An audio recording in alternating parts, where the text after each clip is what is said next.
What's up guys, welcome back to the channel. Something a little bit different today. In this video I'm going to be showing you guys what you can do if you go to Italy. More specifically, we're going to be talking about Milan, Florence, Venice and Vernazza.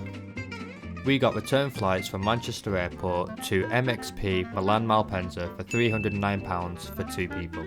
Once your plane's landed, you can then look at booking your train tickets from MXP to Milan Central. You can either do this on an app called Tren Italia, or you can do it in the station itself, but I prefer to do it on the app. It was a 40-minute walk to the hotel, which was Hotel 22 Marzo. I'll be putting links in the description below for all the accommodations that we used and all the tours that we went on. This beautiful building that you see here is the Duomo Di Milano. You can get tickets to go inside and go up on the roof, but we didn't have enough time, so we just had a look at it from the outside.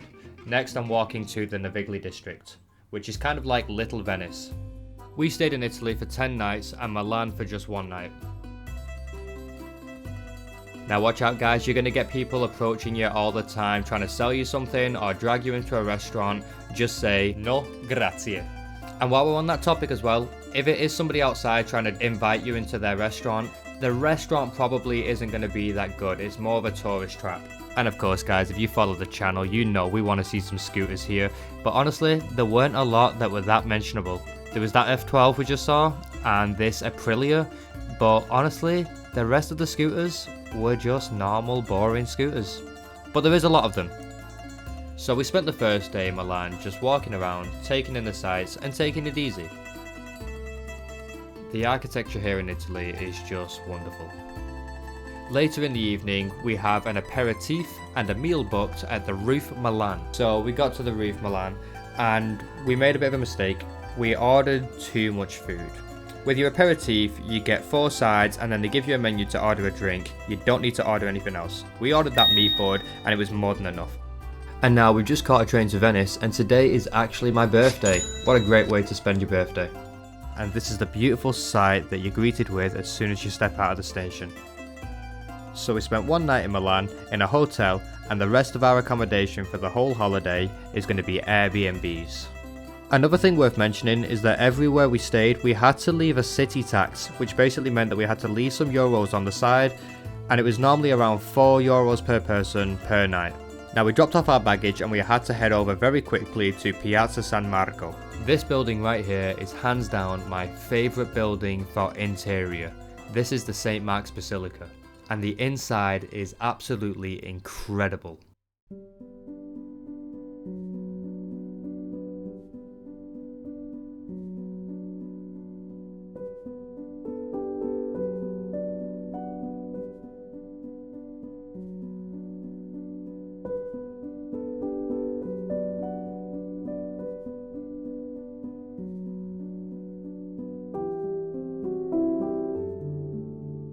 And now it's time to head next door into the Doge's Palace, which has equally impressive artwork and ceilings, but for me, the Basilica di San Marco still comes out on top.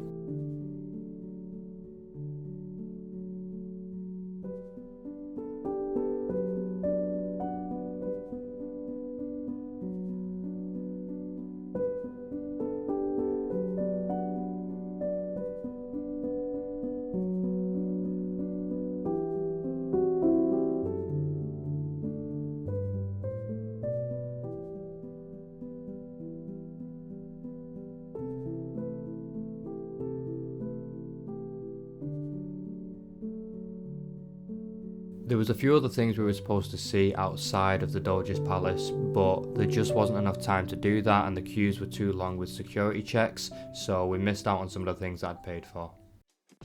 It's so wet right now, it's so wet, and the thunder is insane, like it's like a rainstorm. So we went out drinking and it started throwing it down, but we persevered and stayed out in the rain regardless. And yeah, it made me a little bit ill the next day, but it was a fantastic experience being under the thunderstorm. Day 2 in Venice, we're going on a boat tour to Murano, Burano and Torcello. And yeah, the weather's not great right now, so being on top of the boat really wasn't the best idea, but we stayed on the bottom of the boat for the rest of the tour, and the weather started to get much nicer. As soon as you step off the boat in Murano, you're greeted with this fantastic glass blowing tour. And I'd just like to add that I booked all of these tours online before we even stepped foot in Italy, using apps like Get Your Guide and Head Out.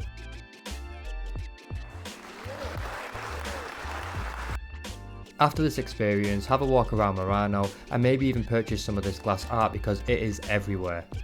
And now we're in Burano, which is very similar to Murano, but it seemed a little less touristy and like a bit of a bigger area. And again, there's lots of glass art that you can buy here too.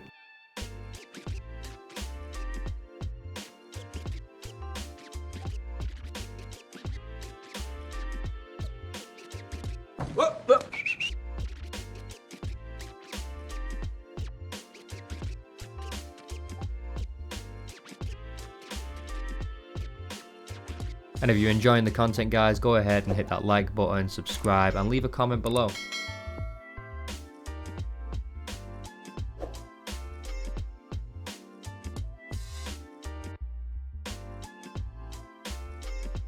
And now finally, Torcello. Here there's only 10 residents, I believe, and there's not really much going on. I think there's one restaurant maybe, and a little shack that sells a few little drinks and snacks.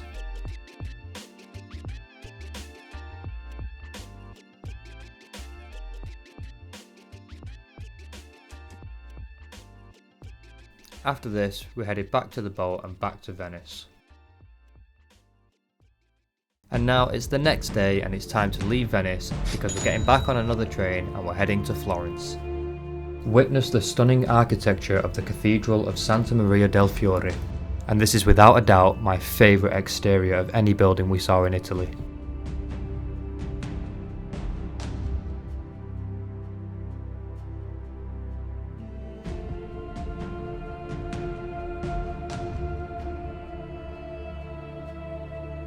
Once you've seen the interior, you can head downstairs into the crypt.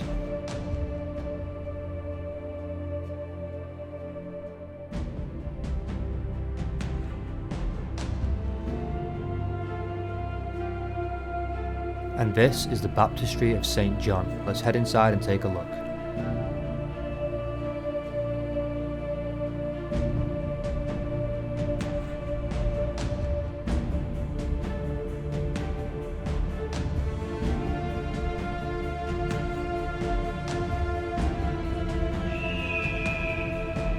And now head round the side into the Opera del Duomo Museum.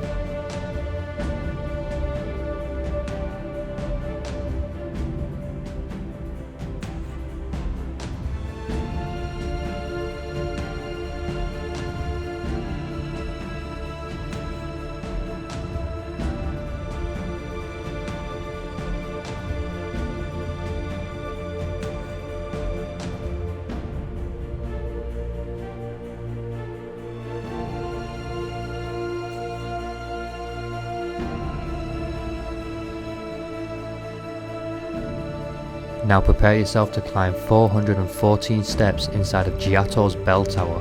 Thankfully you can take a break at 3 different floors on the way up.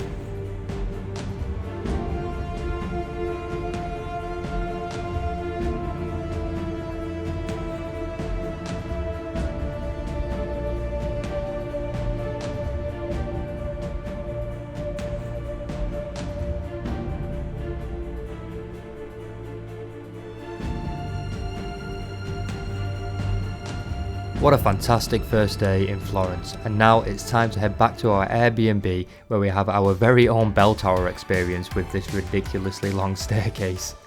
The host for this Airbnb was a man named Diego, and he was absolutely fantastic. He came and let us into the house himself, showed us every key and everything we needed to know inside the apartment. They even gave us a link recommending all the local food places that they use. And finally, it's time for the Vespa tour. I've been waiting for this for so long. I absolutely loved it. This was by far the best day and the best thing we did the entire time we was in Italy. So they start off by giving you a little trial run just to make sure you can ride the scooter safely. After that, you're ready to head out. I purchased the option for 2 separate scooters so that me and my girlfriend could enjoy the experience to its full potential. And this was her first time riding a scooter on the roads. She's ridden mine once at home, but today she did amazing.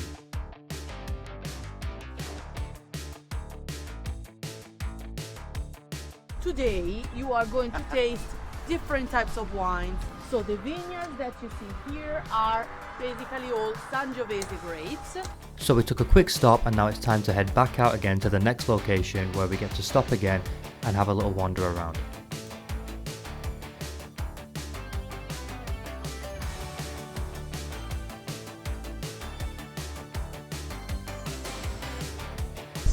So, you can guess why we bring you to this beautiful place.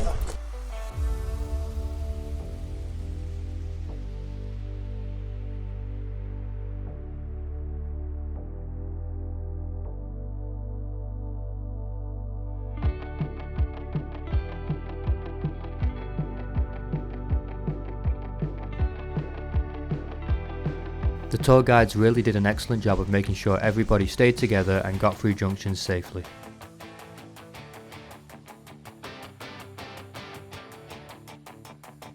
We had one last quick stop at a little village for 45 minutes and then we headed back to where we got the scooters from. After riding the scooters, the tour continues on foot to a winery. Here you'll learn a little bit about wine and olive oil and get to do some different tastings.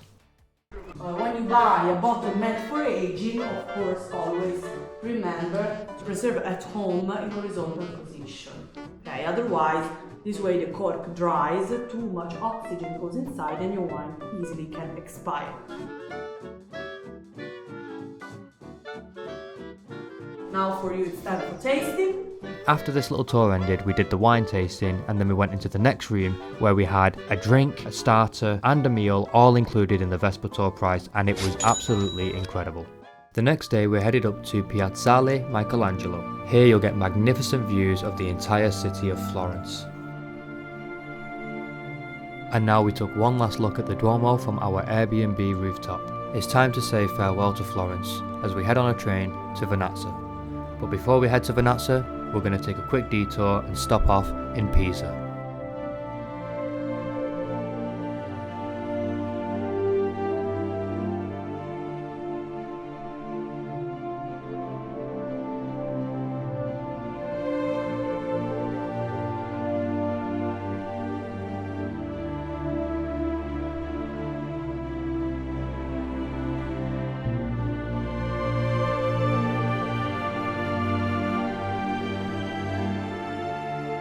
After finally witnessing the Leaning Tower of Pisa in person, it's time for Vernazza.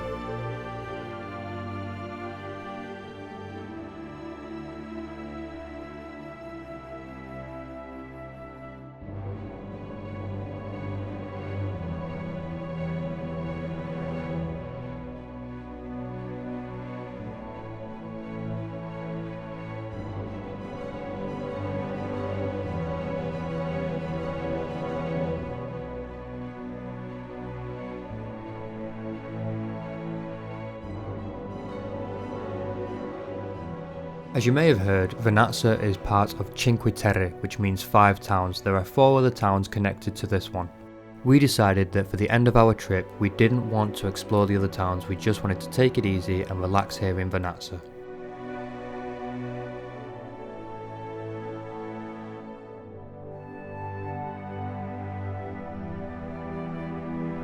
My favourite thing to do here in Vernazza was, after everyone had gone home, head down to the beach and check out all the really cool little critters. Down by the rocks you'll find shrimp, hermit crabs and regular crabs. I'm absolutely fascinated with these kind of creatures, so this for me was the best way to spend the end of the holiday. Every night we'd head up the mountain and we'd find frogs and fireflies and even this cat that was here every night in the middle of the darkness.